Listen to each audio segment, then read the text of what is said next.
QNT at the time of this recording continues to hold within our key area of support between the 68.7 and the 113.9 ahead of the major economic news event, which is the CPI, which is happening later today, an event that is expected to give us a lot of volatility in the next coming hours. And on today's update video, I will be discussing a potential breakout to the upside in the formation of these wave 3 and also give you my minimum target areas. So make sure that you stick around till the end of the video. And I want to kickstart the video by first giving you my long-term perspective of the QNT chart, starting from the bear market lows that we made back in 2022, where we saw a very impulsive bounce to the upside in a move that first peaked in a 5-wave structure, giving us a high above the 229.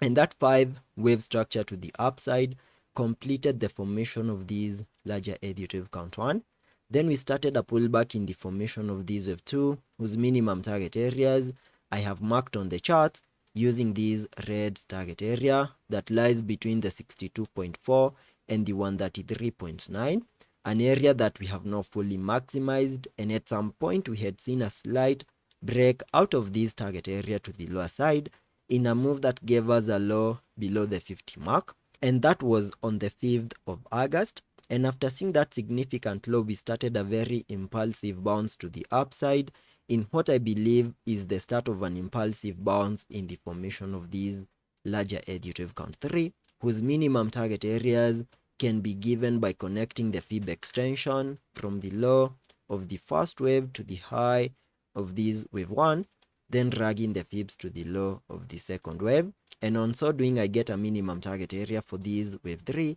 at the fib level 1.618, and that lies above the 352.3 USDT.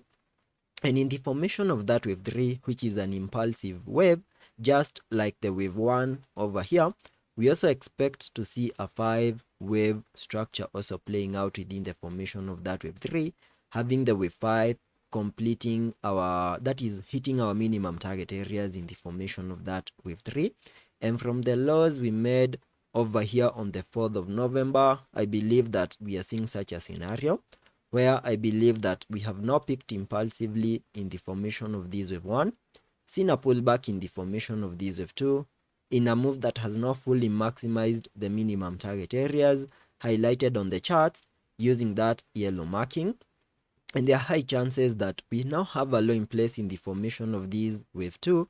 and a bounce in the formation of this wave 3 is now imminent, and the minimum target areas for the wave 3 can be given by connecting the fib extension from the low of the first wave to the high of this wave 1, then dragging the fibs to the low of the second wave, and on so doing I get a minimum target area for this wave 3 on the fib level 1.618, and that lies above the 261.7. Then we can expect a wave 4 and then continue pushing higher in the formation of that Elliot wave count 5. So as long as we continue holding within this yellow target area, I'm expecting another bounce in the formation of this wave 3. We also need to have in mind that since we have the CPI later today, in case we have a negative effect, the CPI has a negative effect on the markets, there's a chance that we can get another breakdown move to fully maximize the yellow target area.